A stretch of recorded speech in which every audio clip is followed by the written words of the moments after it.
The following story has been brought to you by StoriesToInspire.org. There was an interesting character who used to frequent the Rebbe's Fabrengens in the 80s. And they called him the coach. His real name was Abe Sachs, I think.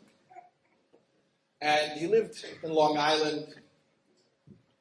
And I'll tell you the story how I heard it. I heard it from an Englishman. I heard it from Yossi Lou, who told me this, because apparently Yossi Lou used to sometimes have to arrange to bring the coach to the Fabrengen. Have you ever heard this, Yossi? Yeah. This guy, the coach, was an actual coach.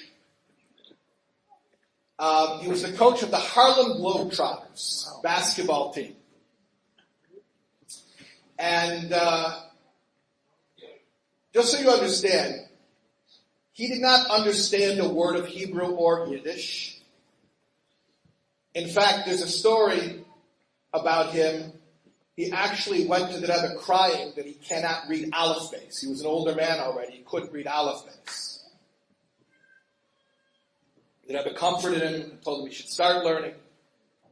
But I just want you to understand, we're talking about a very, unfortunately, assimilated Jew who lived in Long Island, and they used to broadcast the Rebbe's Fabrengens on satellite, WLCC.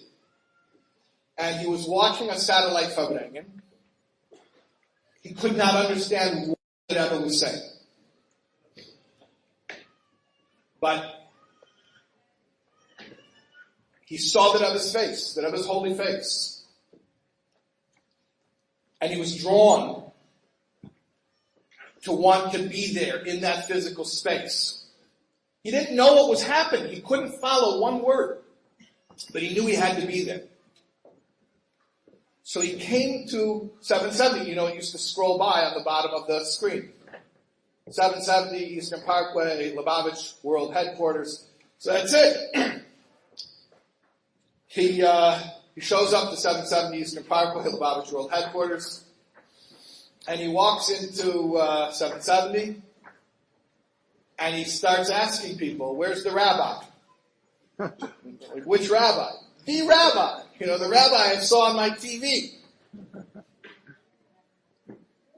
So they said, "The Rebbe." He said, yeah, that's all I want to see.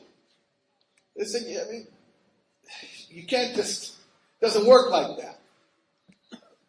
He says, "But I have to meet him." So somebody had pity on him and said, "Look, it's not really possible to schedule an audience." This was in the 80s already. And it was before dollars, it was after Yechidus.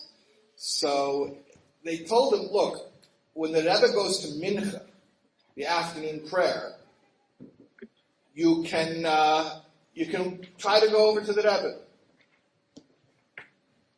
And we're not promising you that you'll be able to speak to the Rebbe, but you can try." So he said, "Great, no problem." And it was like 9 in the morning or something. So you had to wait 5 hours. And so he waited. He hung out in 770. And then the Rebbe came out. And so, you know, when the Rebbe would move from place to place in 770, generally people would give the Rebbe a lot of room. Like, even if it was terribly packed, miraculously the sea would split. They would give the Rebbe room. And generally speaking, people would make their way to stand clear of the Rebbe.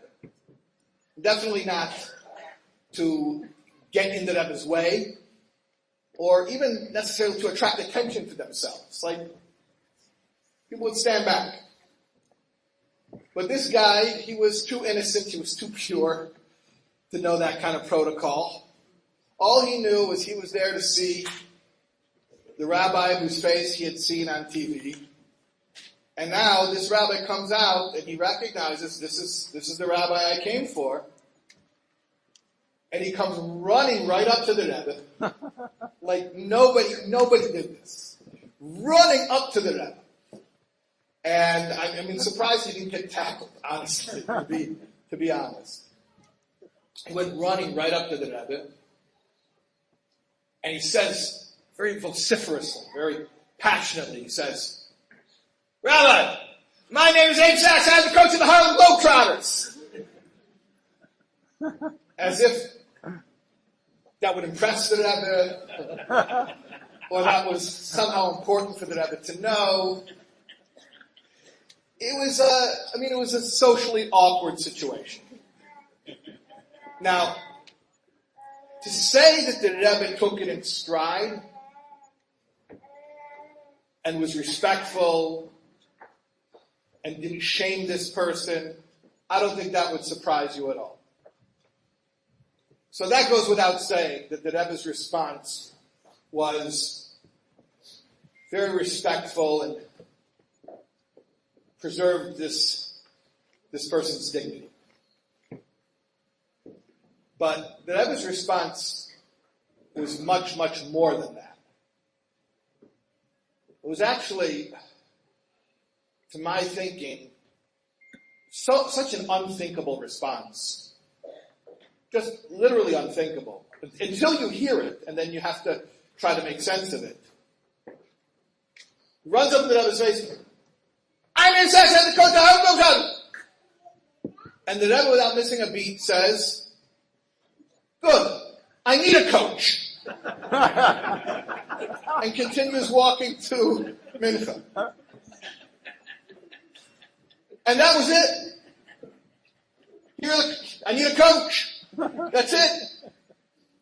It was almost as if the Rebbe was saying, like, "What? You're the coach? Where you been? We've been operating this whole time without a coach. You're the coach." It's like, "I'm your Uber driver. I called you an hour ago." Right? You're the coach. And he appointed himself to actually be a coach. And what he would do is, and he stood out like a sore thumb. First of all, everyone's wearing black and white and black hats. And he wore his, he had like a windbreaker on and a bucket hat. And he used to stand up on a bench and he would coach, And he couldn't understand a word that Rebbe was saying. He couldn't understand Yiddish. But he would coach, go, right? Because the Rebbe told him, "Oh, you're the coach? Okay, get to work. We need a coach." I promise you, if they would have done a poll, a survey, of everyone at the Rebbe's Fabrengens, and asked them, "Guys, we would like to add some enhancements to the Fabrengen experience. Does anyone have any suggestions for the suggestion box? What we could do to really take these Fabrengens to the next level?" I promise you, nobody was going to say, "Oh, you know what we could do? We got a guy with a bucket hat to stand on a bench and go like this and be the coach." Nobody was going to suggest that. But this guy shows up, and then I was like, "Get to work. You're the coach." So that's it. He became the coach. I guess he already was the coach. That's sort of the point. Enjoyed this story? Come again. Bring a friend. StoriesToInspire.org